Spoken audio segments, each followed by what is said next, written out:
Boa tarde. Meu nome é Ana Maria Malik, eu sou professora na Fundação Getúlio Vargas, Escola de Administração de Empresas de São Paulo, e trabalho com gestão em saúde, na coordenação de um centro de estudos chamado GV Saúde. Eu tenho o enorme prazer de colaborar com a Abrale, participando da Aliança Latina, que já está na sua 16ª edição, e eu queria introduzir esse nosso painel, que se chama Uso de Dados na Área da Saúde. Então, eu não sei exatamente o interesse das pessoas que estão nos assistindo, mas certamente, seja na formulação de políticas, seja na avaliação de políticas, seja na implantação de programas, seja na terapêutica de questões assistenciais, para todos nós, o uso de dados é fundamental. Então, existem pessoas que sabem menos a respeito, mas que precisam utilizar os dados e que conhecem gente que sabe lidar com eles. O nosso painel de hoje tem a ver basicamente com isso. Quer dizer, como ajudar as pessoas que estão nos assistindo a utilizar dados na área da saúde. Então, eu tenho 3 convidados, um deles economista, o outro bacharel em nutrição, mas que agora é um epidemiologista, e o terceiro, um bacharel na área de ciências da computação. Então, com a visão intertransdisciplinar, eu que sou médica, só posso ficar feliz de poder contar com esses amigos. Então, o primeiro convidado é o Carlos Vassalo Sela, que é bacharel em economia, e ele hoje em dia é professor de saúde pública e economia da saúde na Universidade Nacional do Litoral. Ele é argentino, mas também ele é coordenador de um mestrado em políticas de saúde na Universidade de Bolonha, que também é um mestrado interdisciplinar. Então, Carlos, muito obrigada por ter aceito o convite y o palco es seu.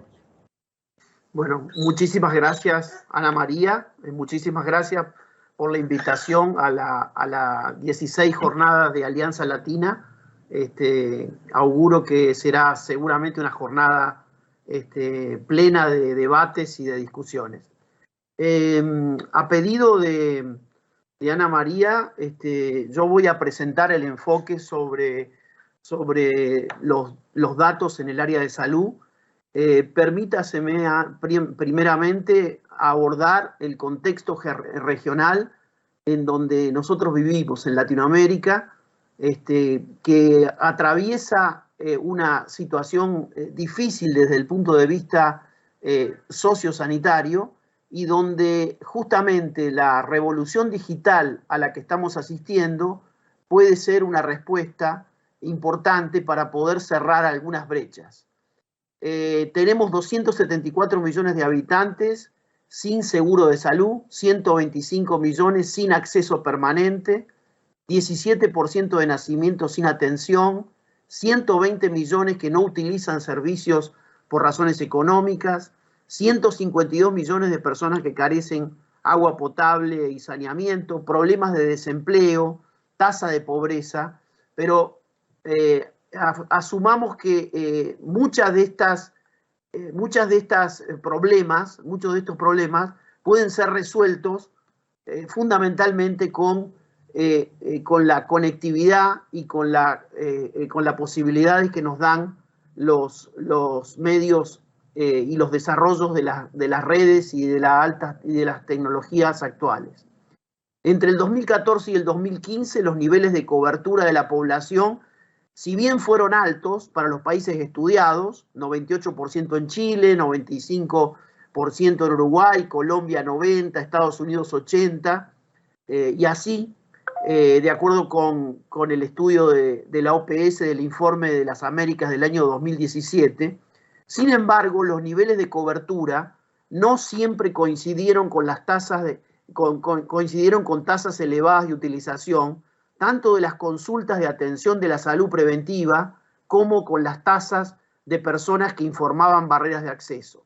Aquí es donde podemos pensar en encontrar algunos instrumentos que nos permitan superar lo que ya decía también la Organización Mundial de la Salud y el Banco Mundial en su informe respecto de los problemas de acceso a la cobertura de servicios de prevención de prevención de la salud, que tenía el 20% más pobre de las poblaciones de América Latina, al igual que los problemas de cobertura y de acceso de los servicios de tratamiento del 20% más pobre, como se puede observar en el cuadro. También las problemáticas vinculadas con los gastos sanitarios catastróficos y con los gastos sanitarios que provocan empobrecimiento. Vuelvo a repetir, áreas en donde la tecnología puede hacer la diferencia.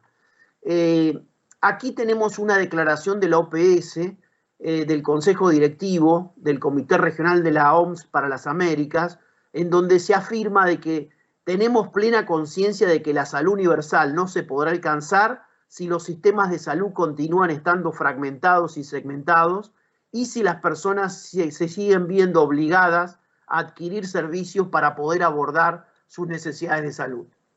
Esto es un cuadro de la OSD adaptado que muestra claramente el malgasto que sucede en nuestros países respecto del malgasto en salud que se produce al momento en el cual los pacientes no reciben la atención adecuada, porque hay problemas de duplicación innecesaria de exámenes, porque hay eventos adversos que son evitables y porque existe también una atención de bajo valor que resulta ineficaz o inapropiada.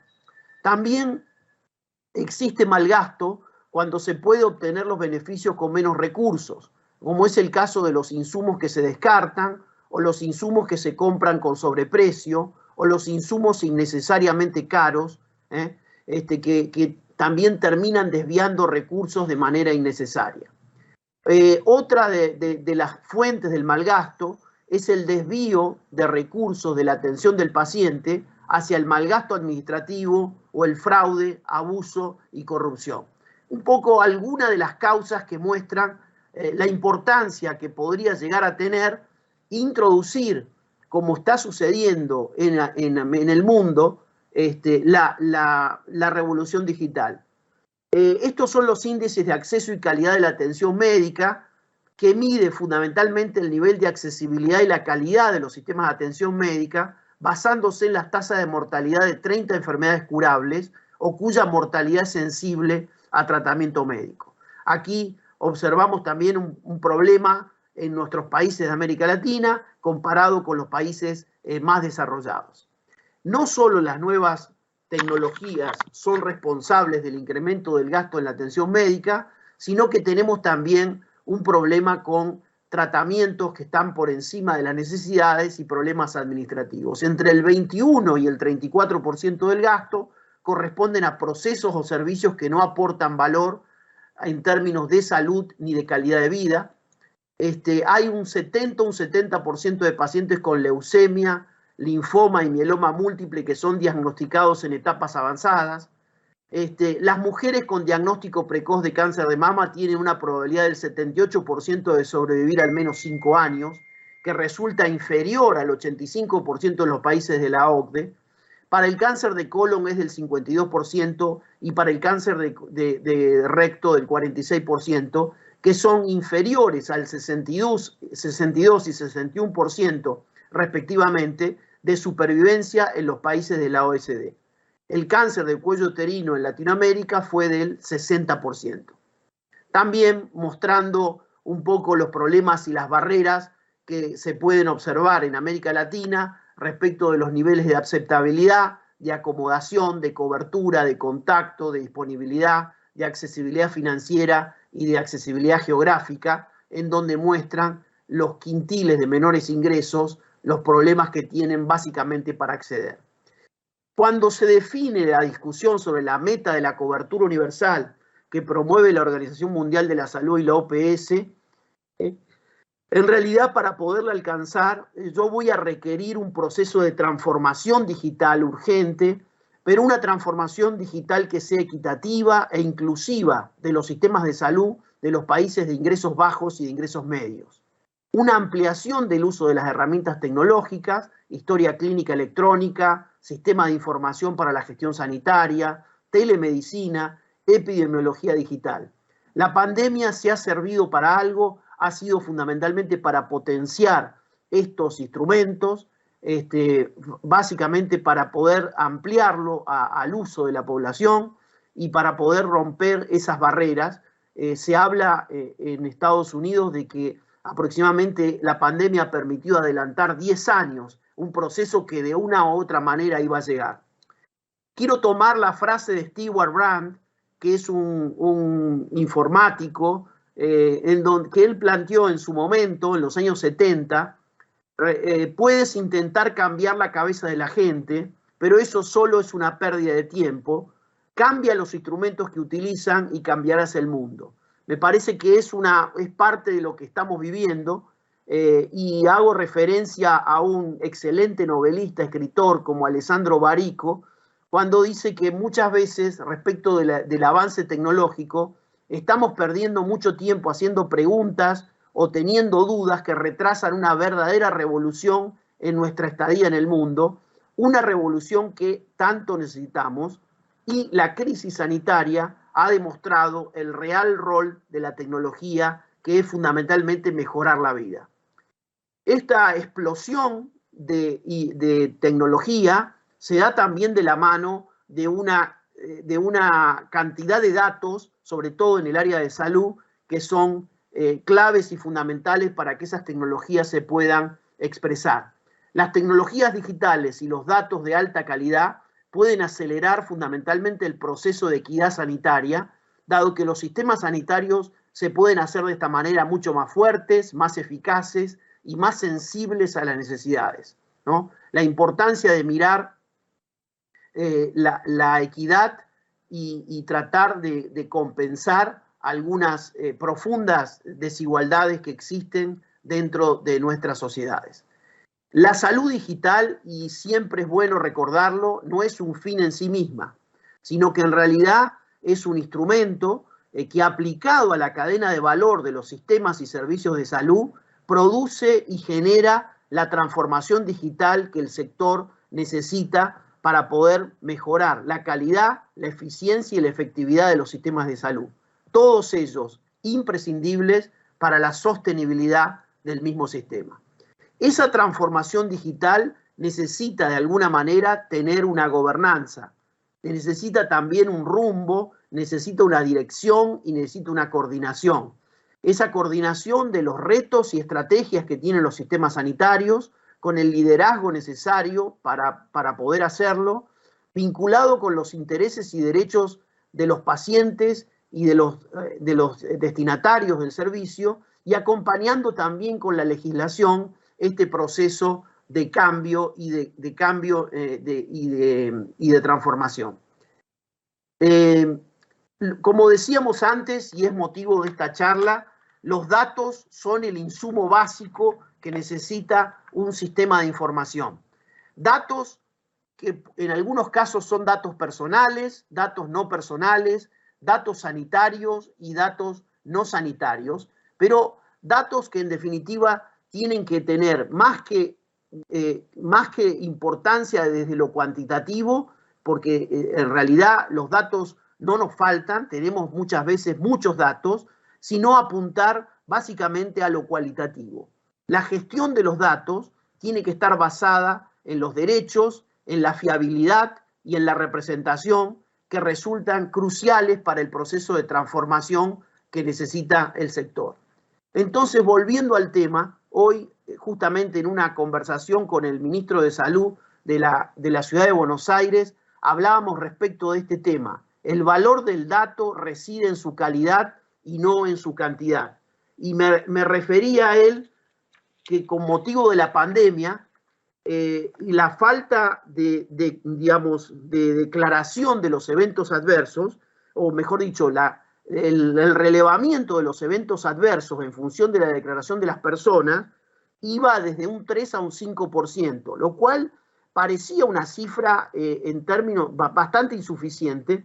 Cuando van a hacer una farmacovigilancia activa, esa cifra pasa del 60 al 70% de personas que han tenido, cuando han sido vacunadas, algún pequeño evento adverso, pero que en su momento no lo declara, porque la gente normalmente no lo declara y los profesionales, por lo menos es lo que sucede en la Argentina, también no son muy proclives a hacer las declaraciones de farmacovigilancia. A eso nos estamos refiriendo cuando hablamos de la calidad del dato. Digamos, tener un dato por tenerlo, sin tener en cuenta la calidad que el mismo tiene, resulta una variable que hasta se convierte en una variable negativa. Por eso es tan importante apuntar a la cuestión de que ese dato tenga que estar testeado, tenga que estar de alguna manera monitoreado y evaluado. Y en esta círculo, en donde podemos observar a los dispositivos médicos conectados, junto con la red 5G, con la inteligencia artificial y la nube, podemos llegar a estar en condiciones de poder dotar al sistema de una información cualificada para tomar decisiones que sean las mejores. Respecto de la gobernanza, de la que veníamos hablando, hablamos muchas veces de la gobernanza de los sistemas sanitarios. En este caso nos vamos a referir específicamente a la gobernanza digital.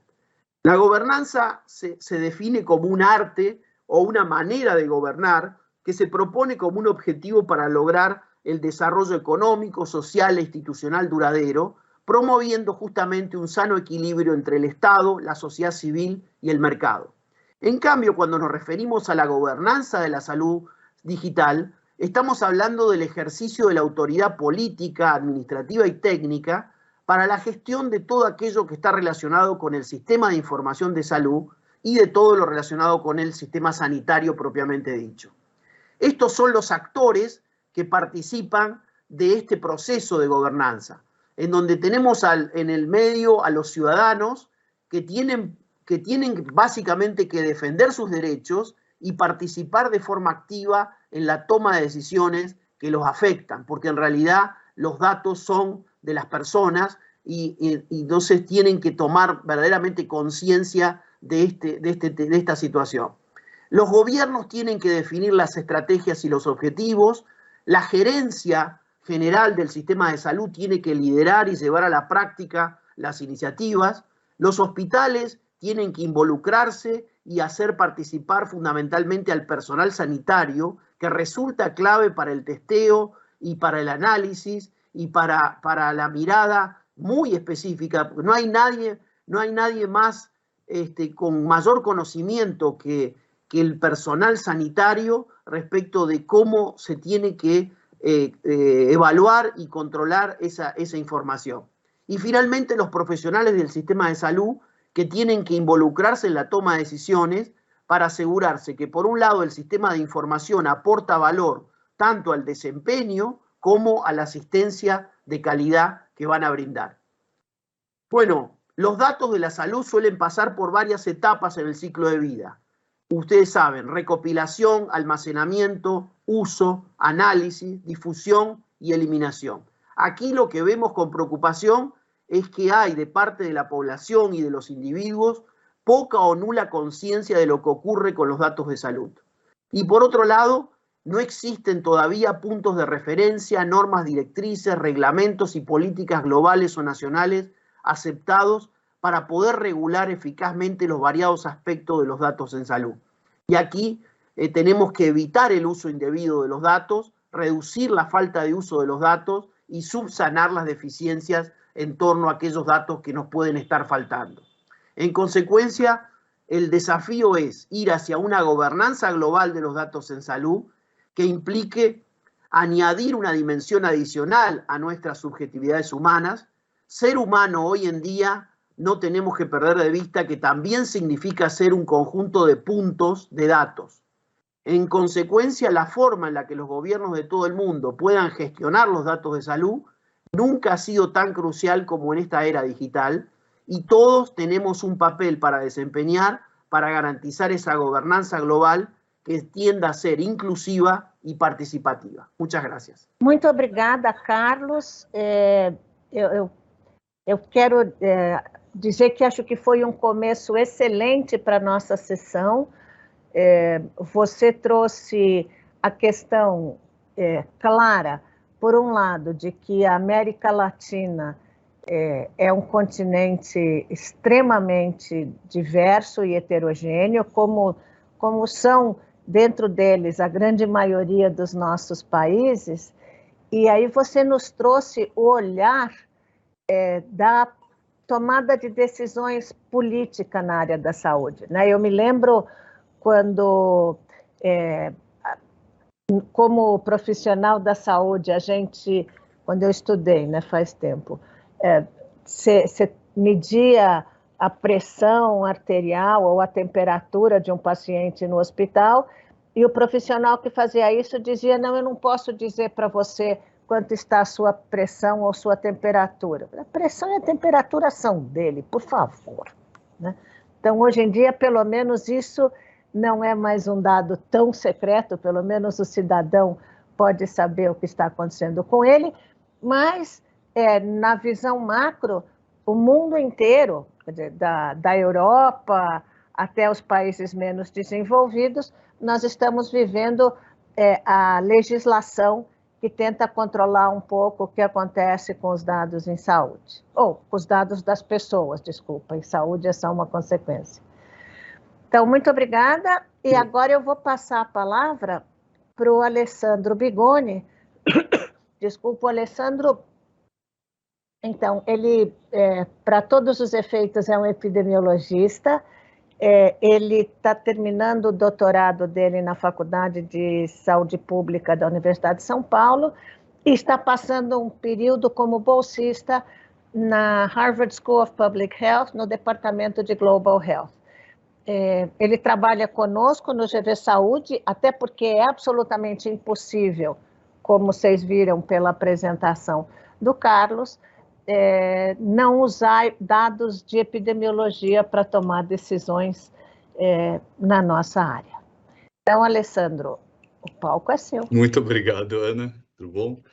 Eu vou apresentar sobre dados abertos em câncer. Eu vou focar principalmente em algo que eu tenho trabalhado nos últimos tempos, que é na investigação da produção hospitalar e ambulatorial do SUS.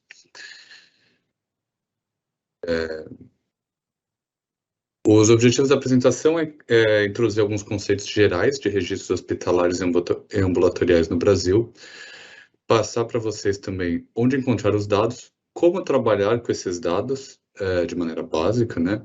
E alguns aspectos importantes para pesquisas com microdados dentro deste contexto.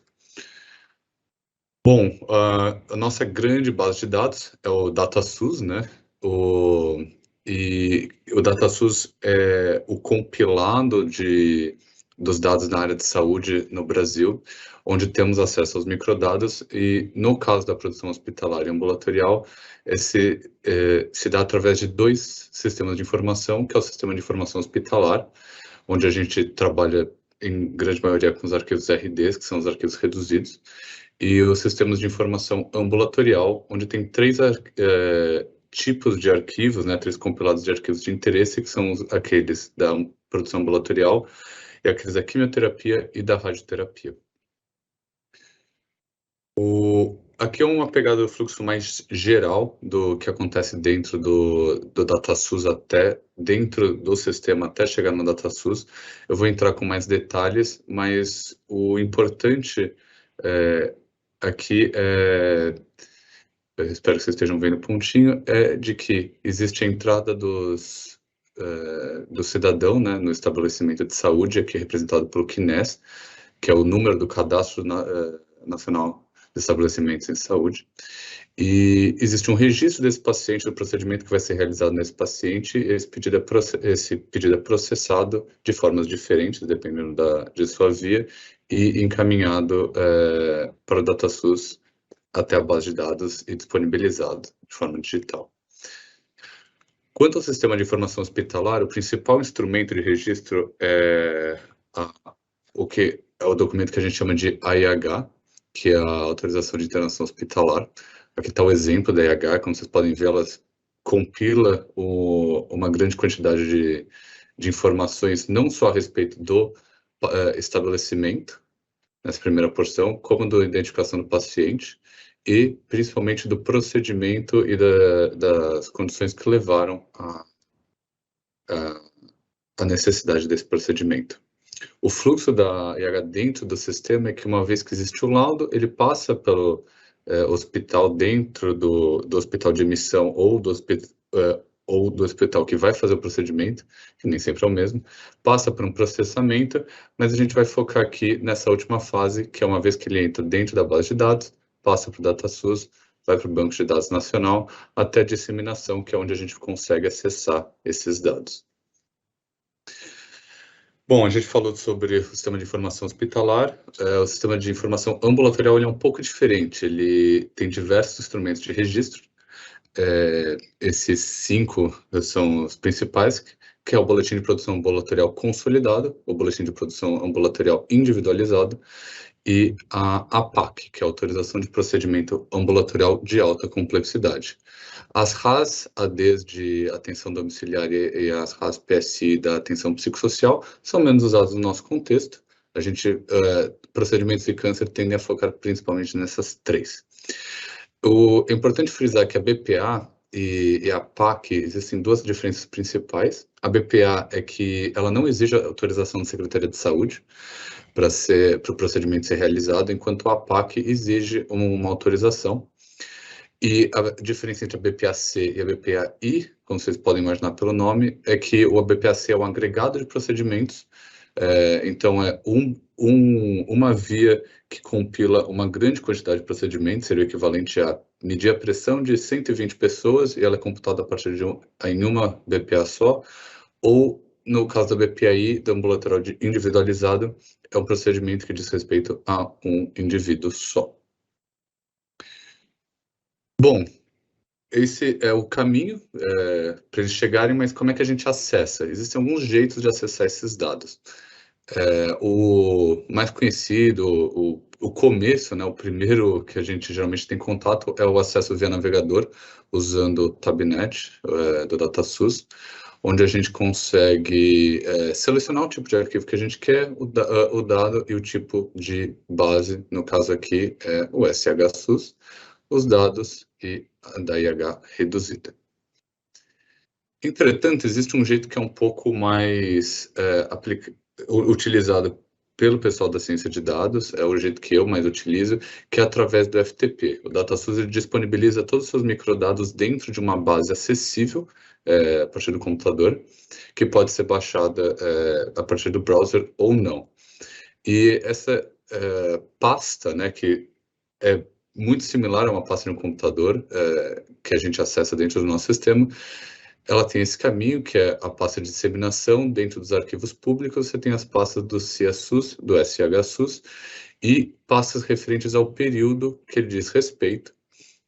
Os períodos que tendem a ser mais utilizados hoje em dia, que tem o padrão consolidado e utilizado até hoje, são as pastas a partir de janeiro de 2008, e dentro delas se encontra sempre 3 pastas. O auxiliar, com os arquivos de tabulação do Tabuin, que a gente vai falar já, os dados, que são os microdados propriamente ditos, e os docs, que são documentos auxiliares, como PDFs e afins. Os dados, eles têm eles são representados geralmente tem esse formato, né? A gente tem o formato DBC e tem o XX aqui, são o tipo de dados que ele é, que nem o AP, o RD, o AQ, que a gente comentou lá no primeiro slide, a unidade de federação, o estado que ele diz respeito, o ano representado por 2 dígitos e o mês, o que é bom para saber que esses dados são liberados mensalmente dentro do DataSUS. Para abrir os arquivos DBCs, existe algumas vias. A mais comum, assim, por muito tempo foi mais comum, é usando o Tabuin, que ele tem um módulo de expansão de DBC para DBF, ou também hoje em dia se usa muito R, com os seus pacotes readdbc e readdbf. E uma vez em DBF, dá para abrir no Python, e dá para abrir no Excel, que também abre DBF, ou outros arquivos, que nem Stat e afins.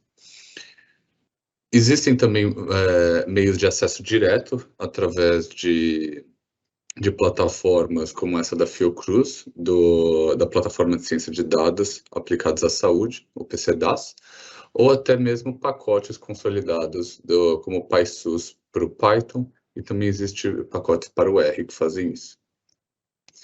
Na prática, aqui é uma das bases de dados, que é a de atendimentos hospitalares para São Paulo, para junho de 2018 em São Paulo. E dá para ver que tem diversos tipos de informação, cada uma dessas é uma informação dentro da IH, no caso. E, bom, mas como é que a gente trabalha isso dentro do contexto de câncer? Existem dois jeitos,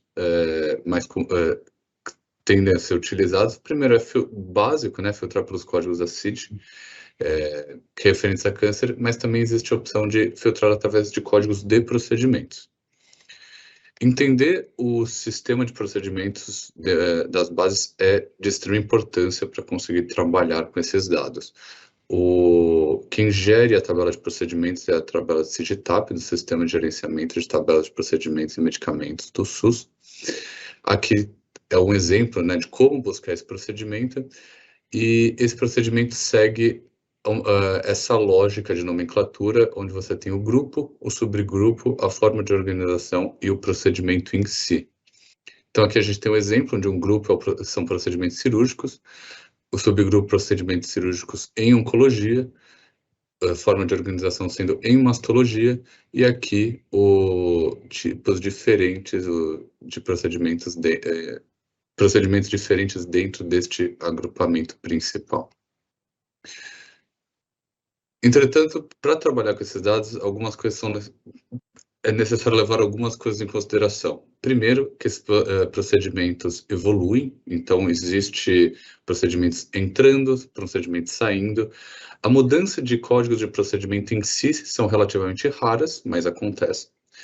Essas mudanças tendem a ser registradas através de mudanças legislativas, o que torna um pouco complicado de rastrear. Existe também a complicação de que alguns procedimentos são realizados em hospitais credenciados. Eu vou dar alguns exemplos aqui para vocês entenderem o porquê que isso é tão importante. Aqui está um exemplo de hospital credenciado. Então, procedimentos de mastectomia, por exemplo, eles são registrados de duas formas. Eles têm dois códigos diferentes, ambos são mastectomias radicais, só que só pode ser registrado em estabelecimentos que existem uma permissão oncológica, né, como os CACONs, os UNACONs dentro do Brasil, e outro não pode ser registrado ele pode ser registrado por esse tipo de hospitais, mas hospitais sem credenciamento oncológico não podem registrar este tipo de procedimento aqui. Então, uma vez olhando para se existe o interesse de procurar, por exemplo, quantidade de mastectomias feitas, é importante levar em consideração que não vai ter um número só de procedimento, por causa do estabelecimento que está registrando esses procedimentos. A diferença aqui é grande, como vocês podem perceber. Então, seria necessário agrupar esses procedimentos e, caso tivesse interesse de ver formas diferentes, levar isso em consideração no tratamento dos dados. Outro exemplo que, para mim, é sempre um dos mais complicados, é de mudanças legislativas. Aqui está um exemplo de uma série mensal, né, desde 2011, dos procedimentos de radioterapia, e aqui, se a gente estiver simplesmente olhando para o gráfico, a gente achar que alguma coisa horrível já aconteceu com o sistema de saúde, antes da pandemia, e aqui a gente tem uma queda muito grande o que parece ser uma queda muito grande de radioterapia, que na verdade é causada por uma mudança legislativa dentro da portaria 263, que mudou o jeito que a radioterapia é contabilizada dentro do CIA, em que antes era a partir de BPAs individualizadas e passou-se a ser APACs, mas que uma APAC contando para o tratamento como um todo e não contabilizando cada momento em que a quimioterapia era administrada. Então, assim, existe uma importância muito grande de olhar para esses dados de uma forma crítica. Eu trabalho com isso, eu acho que ninguém sabe de tudo a respeito do sistema. Eu tenho sempre colegas que eu estou entrando em contato para perguntar de mudanças de legislação, perguntar de abordagens diferentes do dado. Eu mesmo trabalho com isso há alguns anos já, mas vivo me surpreendendo com as coisas novas que aparecem. Gostaria até de colocar aqui o contato deles para caso alguém tenha interesse, e o meu também, de que é sempre bom dar uma perspectiva diferente para os dados e de gente que olha para diferentes âmbitos dentro dessas bases. É isso. Muito obrigado. Muito obrigada, Alessandro. Eu tenho a impressão de que muita gente vai depois querer os contatos que você colocou aí, porque, claro, você trabalhou mais o conceito dos dados brasileiros, mas deve haver bancos de dados mais ou menos semelhantes em outros países, no mínimo quando se fala na classificação, né, na classificação internacional de doenças, na CID-10, mas eu acho que uma das coisas que você trouxe e que reforçou bastante um pedaço da apresentação do Carlos, é que justamente não basta ter uma profusão de dados. Você precisa saber o que fazer com eles, você precisa saber como conversar com eles. E o grande teste do DataSUS, para falar de Brasil, é que se você não utiliza o DataSUS, você não consegue melhorá-lo, você não consegue identificar aonde que ele está falho. Durante a pandemia, por exemplo, as pessoas, nós que usamos bastante os dados do DataSUS para saber a infraestrutura, etc., e como é que estava sendo a eficiência do sistema, percebemos que os dados não estavam sendo atualizados a contento. Então, ficou clara a complementaridade entre as políticas e a epidemiologia. E agora, o nosso queridíssimo cientista de dados, o Eduardo de Rezende Francisco, que é, então, bacharel em ciência da computação pela USP, e que ele tem mestrado, doutorado e trabalha com essas coisas de inteligência artificial. Ele que me apresentou a existência de robozinhos que vão buscar dados nas bases de dados. E ele é professor da Fundação Getúlio Vargas, como eu, na Escola de Administração de Empresas de São Paulo, mas ele é do departamento chamado TDS, que é Technology and Data Science. Então, Eduardo, e o Eduardo tem trabalhado, quer dizer, tem trabalhado comigo, ele tem trabalhado, e eu faço figuração, num grupo de trabalho sobre informações em saúde da Abrale. Puxa vida, muito obrigado, Ana, pela apresentação aqui. Eu acho que a minha fala aqui vai ser mais fácil, né, depois de ter sido sucedido aqui pelo Carlos e pelo Alessandro. Eu acho que os pontos que foram colocados por eles, né, desde a questão de olhar para esses dados, né, não só como uma sequência de pontos de dados, como o Carlos falou, mas entrar em vários outros aspectos, né, do indivíduo e da profundidade qualitativa que isso merece. E depois da aula que a gente teve sobre DataSUS aqui com o Alessandro, fica bem mais fácil aqui a minha fala. Eu vou compartilhar minha tela com vocês. Bom, eu vou começar, então, trazendo uma perspectiva aqui para a nossa palestra ligada à longevidade, como um exemplo, que traz a perspectiva dos dentro de uma plataforma geográfica. Essa é talvez o mote para minha colaboração aqui no nosso painel. Então, Data Science e Geoanalytics, perspectivas para a saúde e a longevidade. Bom, já não é tão novo para todos nós aqui, a questão de que o grande valor hoje das organizações está nos dados, né? Desde 2018, a gente ouve falar que os dados são o novo petróleo, nós já temos as empresas baseadas em dados, né, desde a sua origem, como provedores de informação e serviços baseados em dados, como as empresas de maior valor no mercado, superando tradicionalmente as empresas da indústria do petróleo, por exemplo, né?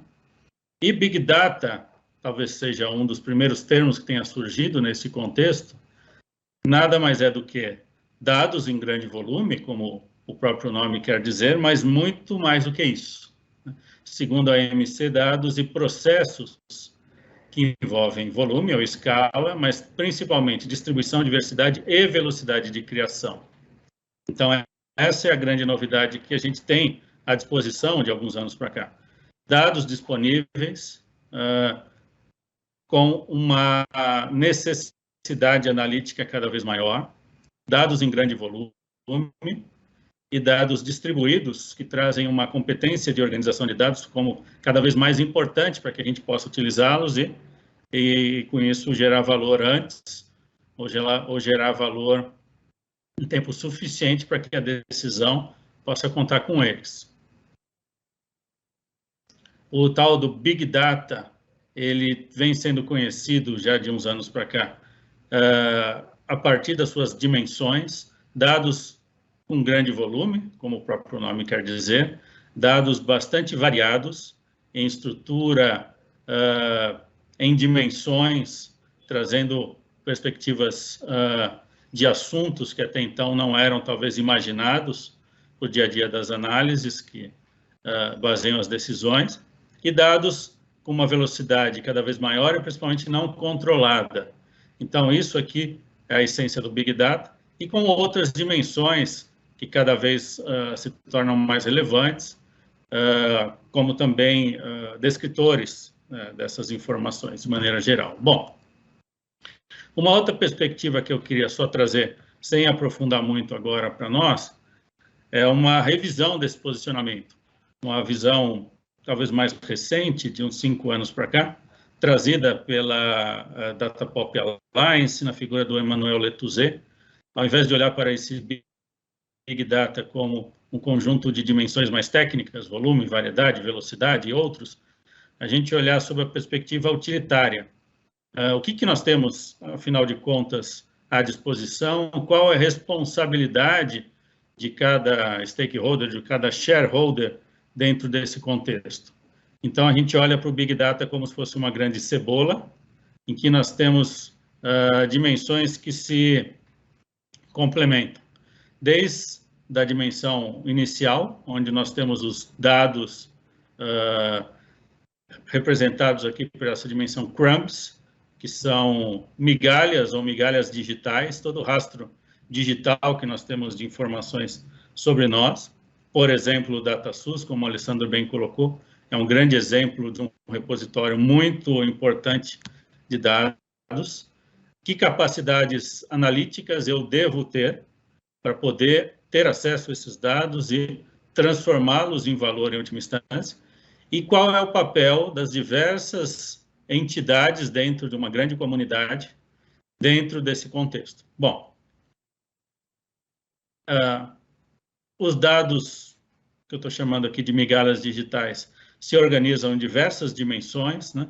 Já há muitos anos que eles existem, desde que nós temos transações no mercado financeiro, de muitas décadas para cá, sendo digitalmente realizadas, passando por toda uma diversidade de dimensões que envolve redes sociais, celulares, dispositivos móveis, sensores disponíveis hoje nas cidades, dispositivos médicos, que, como o Alessandro colocou novamente, que permitem que a gente disponibilize uma série de outras dimensões de informação e por aí vai. Capacidades, num contexto mais amplo, envolvem capacidades analíticas, em que a tal da palavra data science ou big data analytics normalmente é compreendida, mas capacidades técnicas de lidar com esse dado, né? Saber que esses dados têm agregações diferentes, têm versões diferentes ao longo do tempo e conforme a origem, e saber lidar com essas diferentes versões é, sem dúvida nenhuma, uma competência importante. E qual é o papel de cada um de nós que estamos aqui participando agora desse painel, né? Devemos refletir sobre, né? Qual o papel da sociedade civil como um todo, dos governos que sistematicamente produzem e armazenam esses dados, qual o papel da academia, dos pesquisadores, dos discutidores do que deve ser feito com esses dados, para onde a gente deve seguir na discussão, e o setor privado, tipicamente, que tem um papel de armazenar esses dados, principalmente empresas de telefonia, empresas de utilidade como energia elétrica, gás, etc., que detêm, em última instância, os dados que pertencem a cada usuário, cada cidadão. Muito bem. O profissional que lida com isso é o tal do cientista de dados, que tem essas competências cruzadas, como eu comentei com vocês. Ele deve ser um profissional cada vez mais dentro de um contexto multidisciplinar. Então, não é uma pessoa só, mas sim um conjunto de pessoas que, de forma integrada, vai melhor endereçar todas essas competências que eu comentei. E, nesse contexto, o framework do Big Data pode ser assim compreendido, né? Desde a aquisição da informação, passando por transformação, análise, ações que os diversos mercados podem e devem fazer a partir das descobertas que esses dados trazem, né? Mercados como o nosso aqui da saúde, ou mercado ligado a esportes, ou ligado à agricultura, são mercados que se transformaram profundamente de uns tempos para cá, em função dessa disposição de dados. E sem esquecer da governança de dados, como o Carlos bem colocou no início do nosso painel, que é cada vez mais fundamental, orquestrar toda essa diversidade de dados e processos que é, em última instância, o Big Data.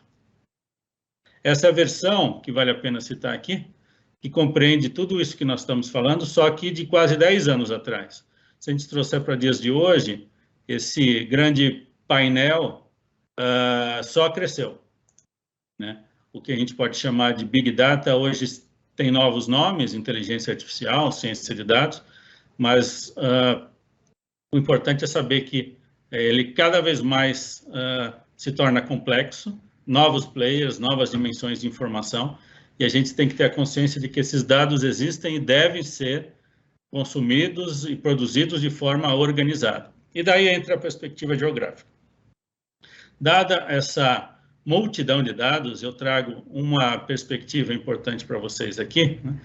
Olha só quantos dados estão sendo produzidos por minuto na internet neste ano, por exemplo, né? Então, são números, para quem nunca tinha visto, cada vez mais maiores em volume, e a gente tem que ter a capacidade de lidar com todos eles. E aí surge a questão da dimensão geográfica. 70% a 80% disso tudo que nós estamos falando tem alguma característica espacial.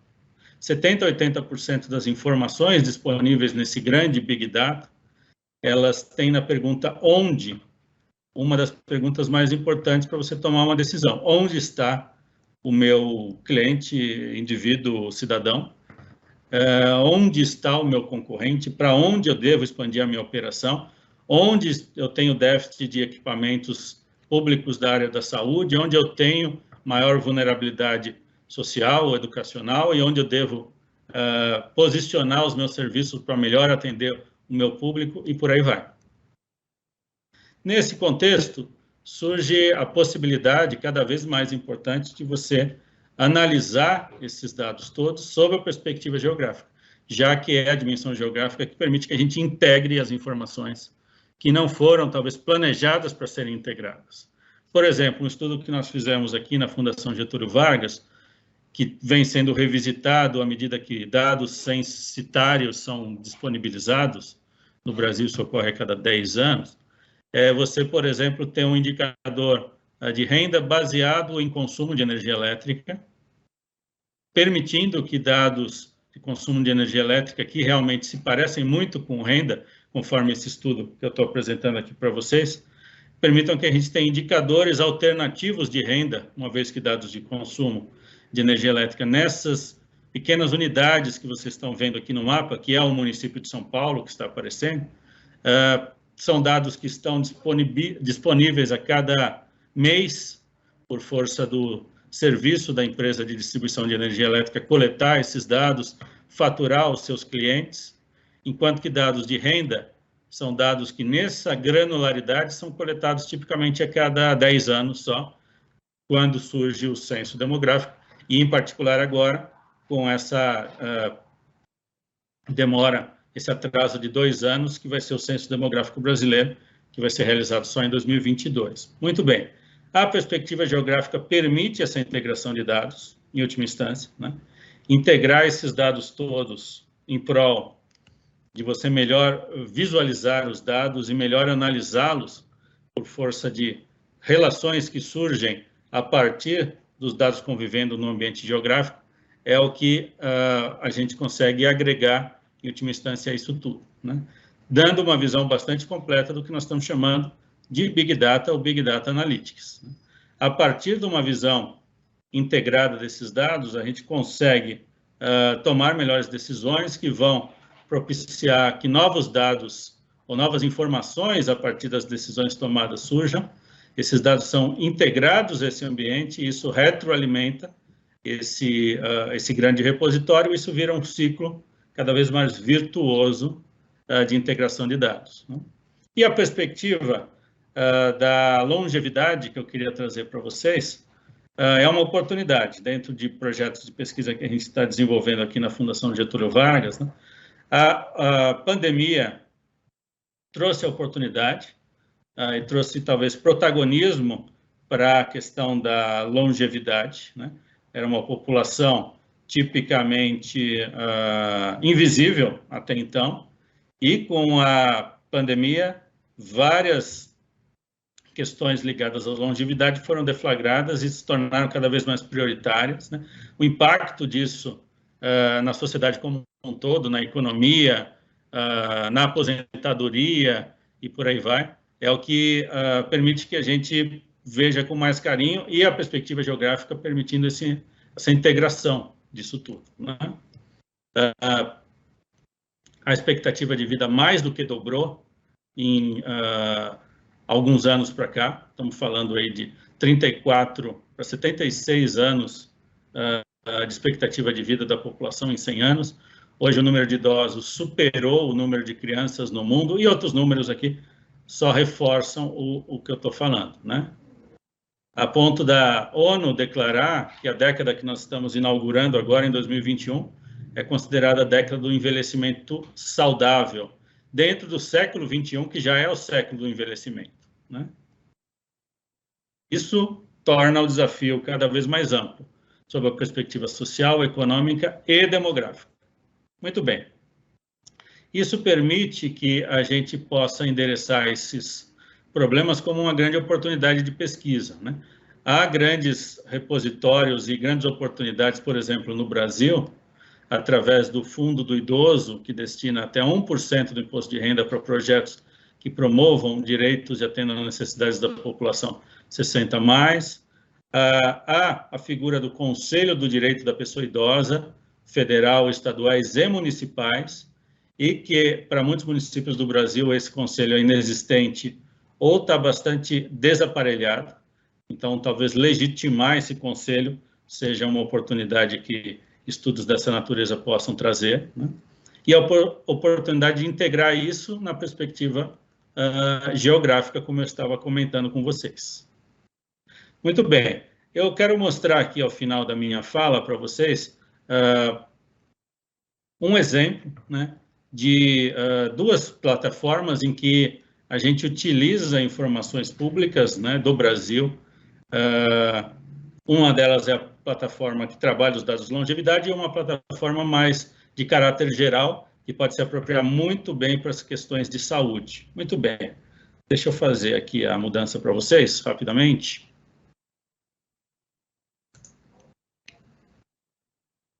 Uma dessas plataformas é essa que eu estou mostrando agora, chamada Maptrix, está dentro dos nossos centros e grupos de estudos aqui da FGV e AESP, aqui da Fundação Getúlio Vargas, em São Paulo.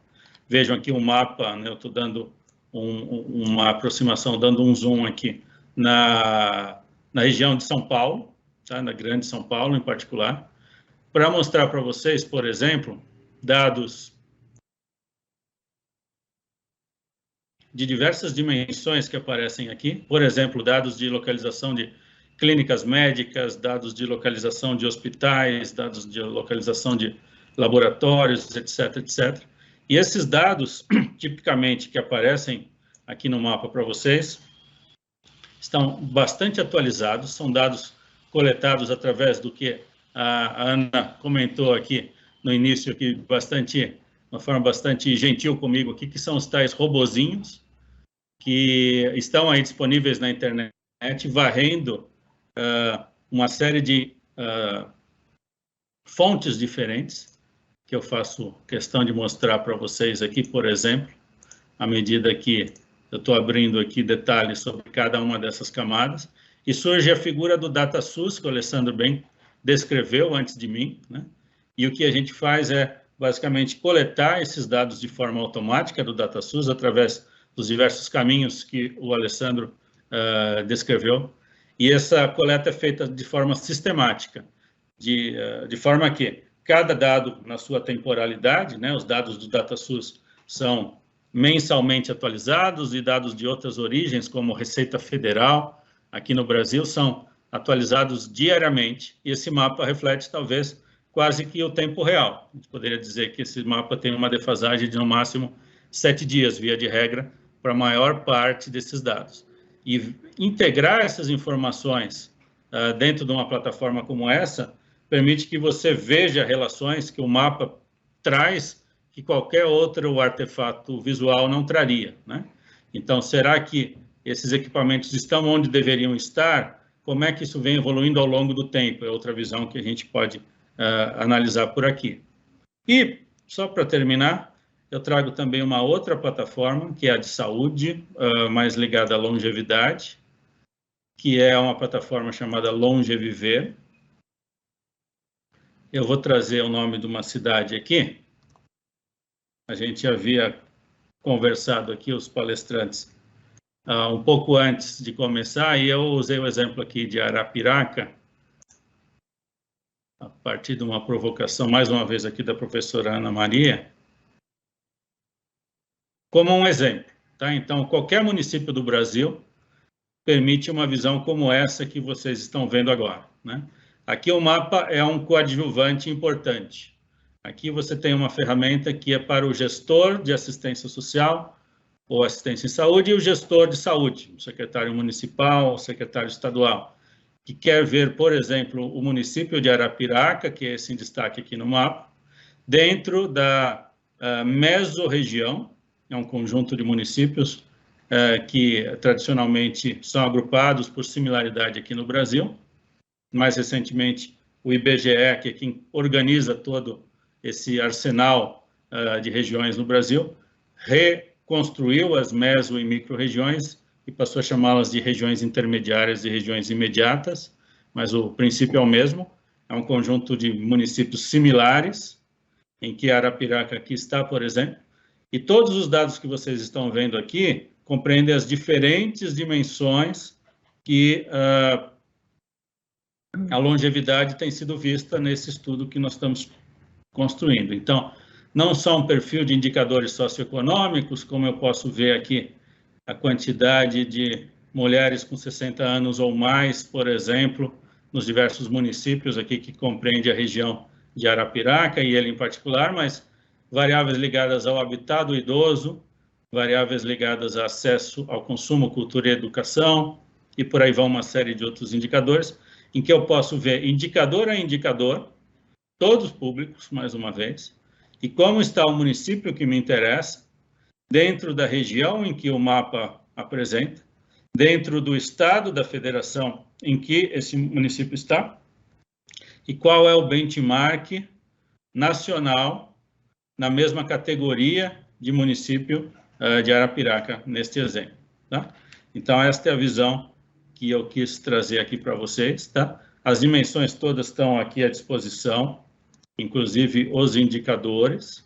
Então, essa visão mais profunda do que compreendem essas duas plataformas fica aqui depois à disposição para quem quiser saber com mais detalhes, né?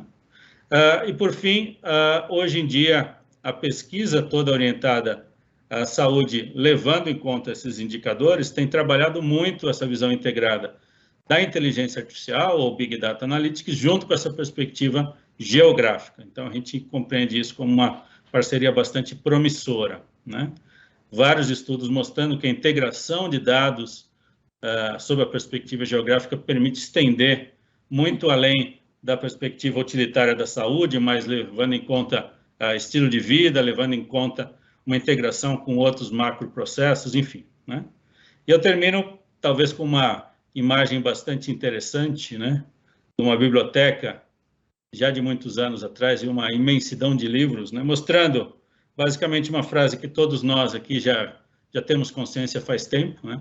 A busca do ser humano por conhecimento e trabalho acadêmico sempre trouxe inúmeros obstáculos, o primeiro dos quais é uma abundância de dados disponíveis. Então, hoje em dia, cada vez mais, no mundo digital, a gente tem consciência disso, mas, porém, essa frase foi escrita, pasmem, em 1377. Então, desde muitos séculos atrás, a gente já tem a consciência de que trabalhar com dados não é um desafio fácil, né? Muito bem, termino por aqui, agradeço mais uma vez a oportunidade da gente ter feito esta conversa. Muito obrigado. Muito obrigada, Eduardo. Eu fiquei contente, não foi uma surpresa para mim, mas no fim você trouxe coisas que o Alessandro tinha trazido e que o Carlos tinha trazido. Então, deu para fazer um fechamento enfim, do que a gente queria. Eu tenho, só para aquecer as perguntas, eu tenho uma pergunta para cada um. Então, eu vou fazer primeiro para o Eduardo, depois para o Alessandro, depois para o Carlos, porque assim o Eduardo já começa a pensar, depois que ele descansar de ter falado, idem o Alessandro, e o Carlos vai mais assim no susto. Mas uma das coisas que o Eduardo mostrou é que não é só a saúde que é um sistema fragmentado, né? Então, como você retomou o assunto da governança de dados que o Carlos tinha trazido, eu queria saber se no decorrer do tempo, já que o quadro que você mostrou mostra muito mais fragmentação do que o primeiro, né? Se a governança de dados melhorou no decorrer do tempo. Eu queria perguntar para o Alessandro, se você conhece bancos de dados que tenha riqueza, ou pelo menos a disponibilidade dos nossos do Brasil, né? E eu queria perguntar, então, para o Carlos, só para começar, o Carlos mostrou uma coisa que a gente sabe que acontece no Brasil e no mundo, no Brasil e na América Latina, no Brasil e na América Latina com maior, talvez, não sei se é transparência, mas tem maior impacto no que acontece na saúde, que é a questão do uso eficiente ou só mais ou menos de recursos. Então, como é que a gente consegue usar os dados, Carlos, para melhorar a utilização dos recursos, já que eles são, por definição, insuficientes, porque a gente sempre vai querer mais, né? Enfim, e para usar melhor, porque seja como for, tem que usar melhor.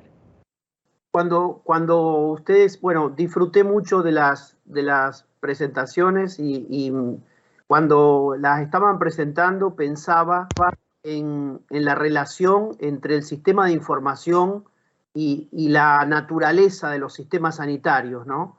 Entonces, cuando ustedes relataron lo del DataSUS, y por algún conocimiento que tengo respecto de que Brasil estaría en condiciones de iniciar negociaciones a través de contrato de riesgo compartido, del riesgo compartiliado, ¿por qué? Porque tiene información desde el punto de vista de la gestión clínica al ser un sistema único, ¿no? Ese es un problema que tenemos los que vivimos en países con sistemas parciales, con sistemas fragmentados, porque hay muchas dificultades para tener un poder de gobernanza sobre el sector público, la seguridad social y el sector privado, unificado, ¿no? Ese es un desafío importante que tienen los sistemas que yo entiendo que un país como Brasil no lo tiene, porque el hecho de haber organizado un sistema único le permite justamente que la información fluya hacia ese sector. Ahora, cuando estuvimos viviendo el tema de la pandemia, se dio el problema de la relación entre el público y el privado, porque el público tiene grandes condicionantes para para tener la información sobre el privado, sobre lo que sucede en el privado y sobre lo que sucede en la seguridad social.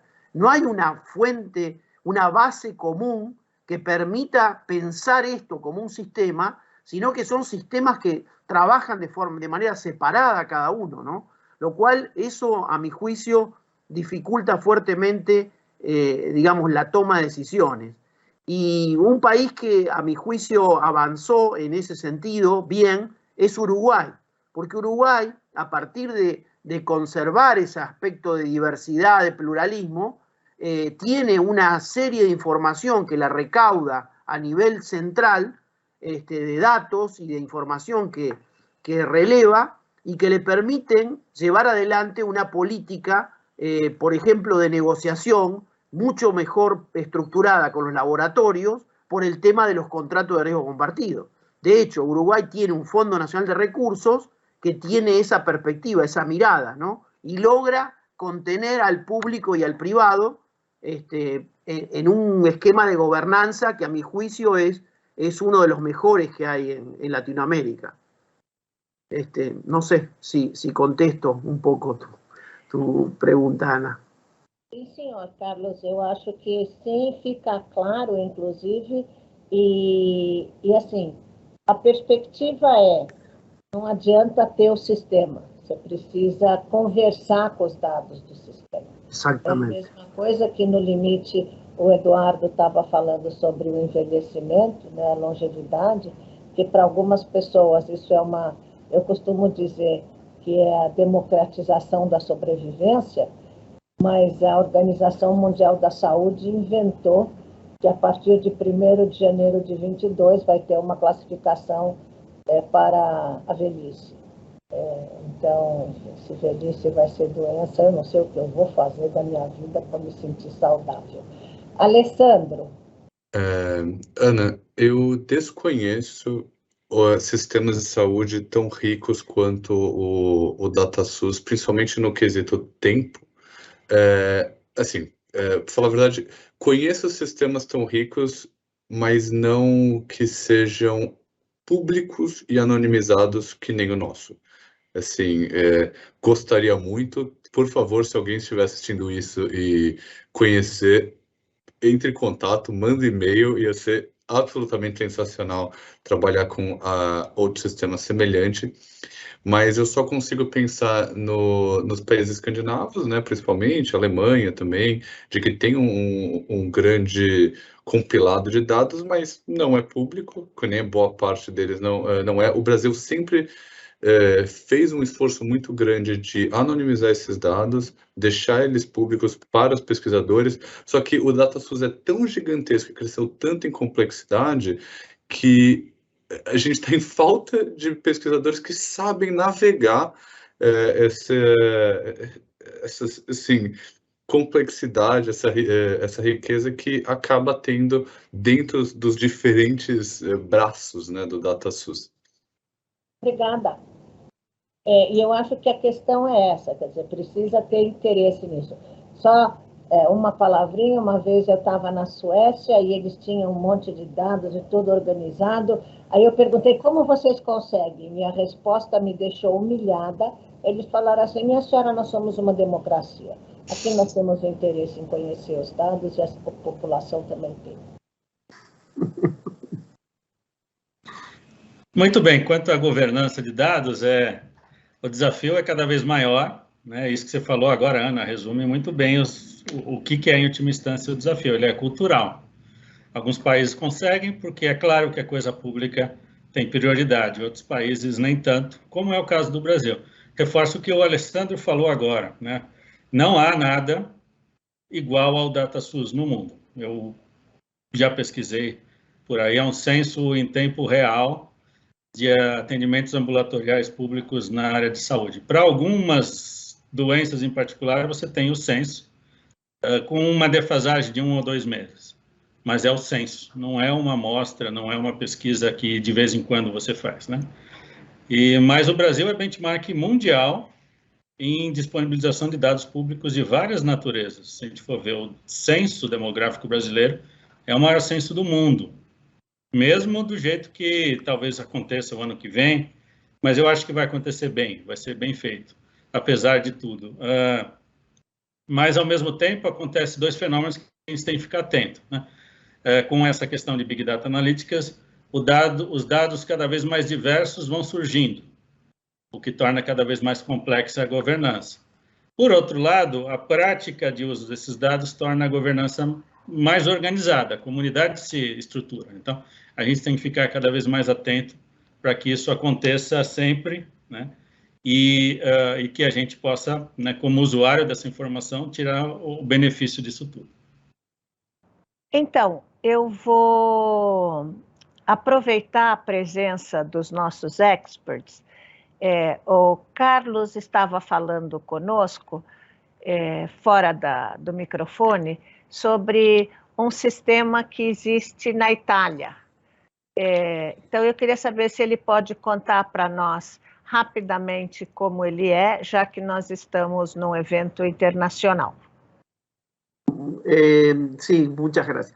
En Italia, como ustedes saben, es un sistema único de salud que se federalizó, se regionalizó de manera muy importante. Para no perder la impronta nacional y para evitar que haya diferentes velocidades entre una y otra región de Italia, sobre todo, como ustedes saben, la diferencia entre el norte, el sur y el centro, y para establecer un tablero de monitoreo que permita saber sobre el acceso y la equidad en salud, se organizó, se definió a nivel de una nueva ley unos niveles esenciales de asistencia garantizados para todos los habitantes, y las regiones lo tienen que cumplir, digamos, y el monitoreo que se hace sobre las regiones reciben el financiamiento a partir de que cumplen con esos indicadores y con esas prestaciones básicas. En el caso de que no las lleguen a cumplir, pueden llegar a ser intervenidas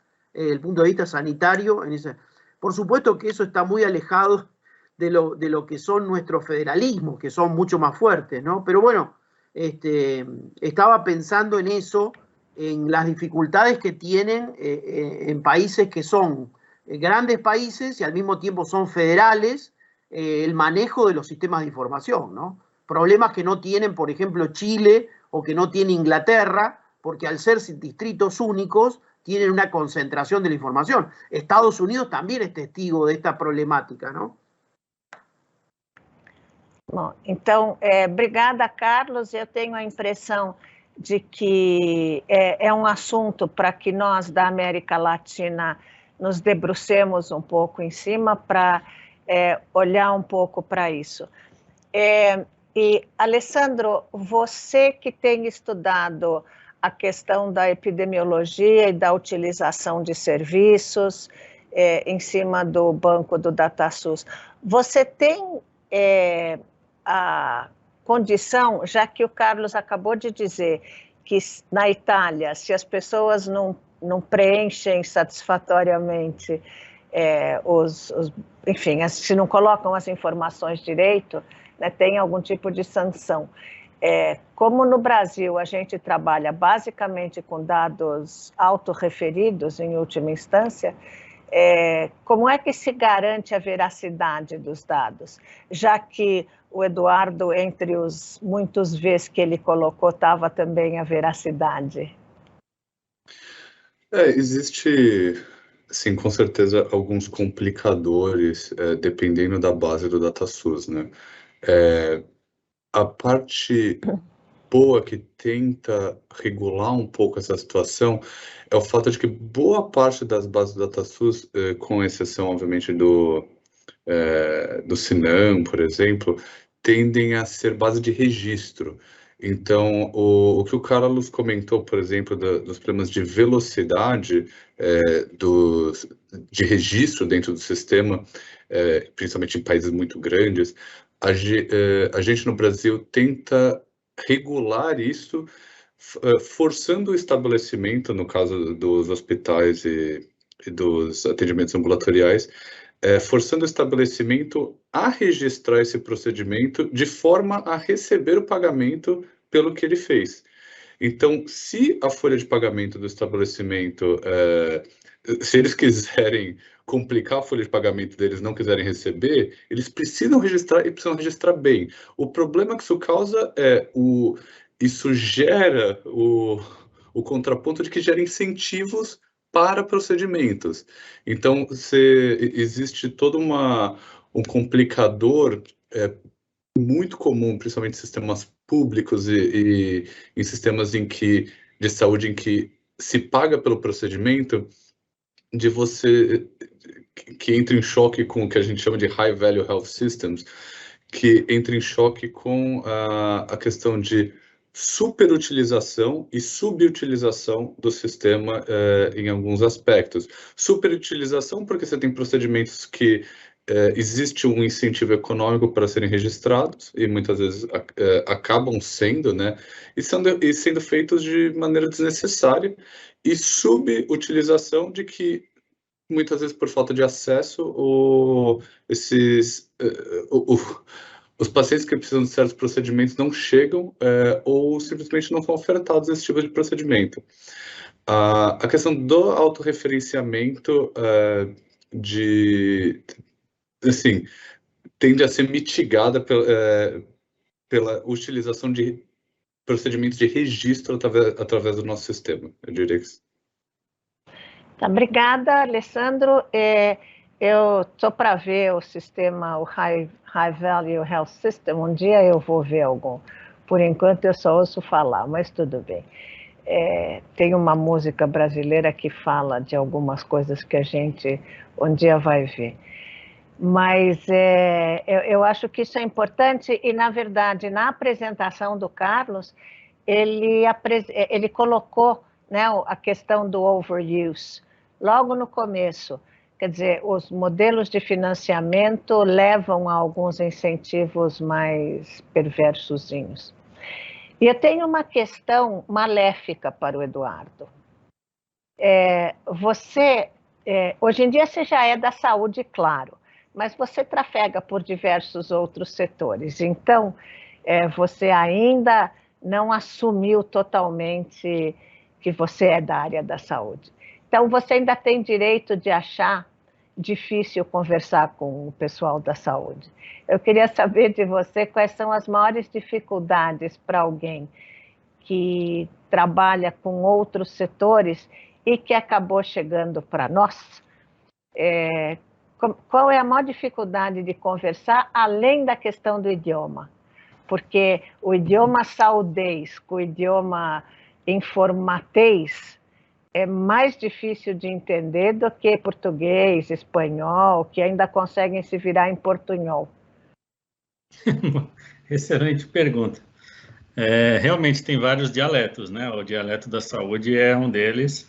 O dialeto pessoal do direito é outro dificultador também. O povo do direito também está descobrindo os dados aí recentemente. Até aqui na FGV a gente tem excelentes especialistas da área de dados na Escola de Direito de São Paulo e na Escola de Direito do Rio, por exemplo. Mas eu acho que a dificuldade, eu volto ao ponto que nós estávamos discutindo no bloco anterior, dificuldade é cultural. A área de saúde tem essa diversidade de dados, como bem colocou o Carlos, dando o exemplo do sistema lá da Itália, como bem colocou o Alessandro, mostrando a diversidade de coisas que estão dentro do DataSUS. Por outro lado, o DataSUS tem a dificuldade cultural de ser subutilizado. Tem tanta coisa lá que não é usada, né? Mas mesmo em tempos de pandemia, trocas de governo, etc., ele continua sendo periodicamente preenchido. Então, há atitude, em termos do servidor público, de garantir a qualidade dele, que supera todas essas dificuldades. Isso é muito bom. Por outro lado, vários dados lá poderiam ajudar muito mais o setor do que utilizam por uma dificuldade cultural, né? Por exemplo, a coisa de você trabalhar com dados em mapas permite que você mude de escala tão facilmente do indivíduo para o hospital, para a comunidade, para o domicílio, para a região, para o município, e essas coisas não são comuns, né? E a gente vê, por exemplo, na área de saúde, a indústria farmacêutica, que é uma indústria extremamente capitalizada, fazendo pesquisas primárias de coisas que o DataSUS já tem. Então, eles fazendo de novo algo que já existe, porque eles acham que é mais fácil, porque o paradigma do profissional da área de farmácia é: preciso de uma informação, então eu vou investir para coletar, ao invés de olhar para o lado e ver que o DataSUS já tem, por exemplo, né? Mas outras áreas de conhecimento têm as suas dificuldades também, mas um sistema tão rico de informações e numa granularidade do indivíduo, pra vocês terem uma ideia, cada atendimento ambulatorial feito no Brasil está registrado no DataSUS com o CEP do paciente. Então, eu consigo saber onde ele mora e onde ele foi para ser atendido. Isso não existe, que eu conheço, assim, nessa granularidade, numa dimensão como a do Brasil, né? Isso há muitos anos. Isso não existe em outros sistemas. E isso é um baita valor. E esse tal CEP do paciente é pouquíssimo utilizado nos estudos. Esse é o ponto, de novo, que eu trago.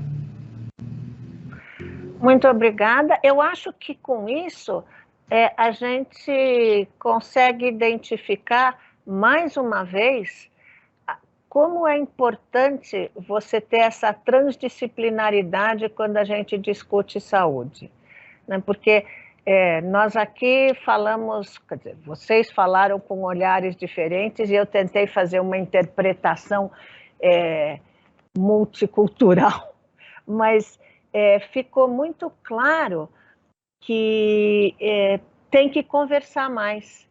E sistema de informações, em última instância, embora eles falem a língua de bits e de bytes, mas tem a ver com conversa mesmo.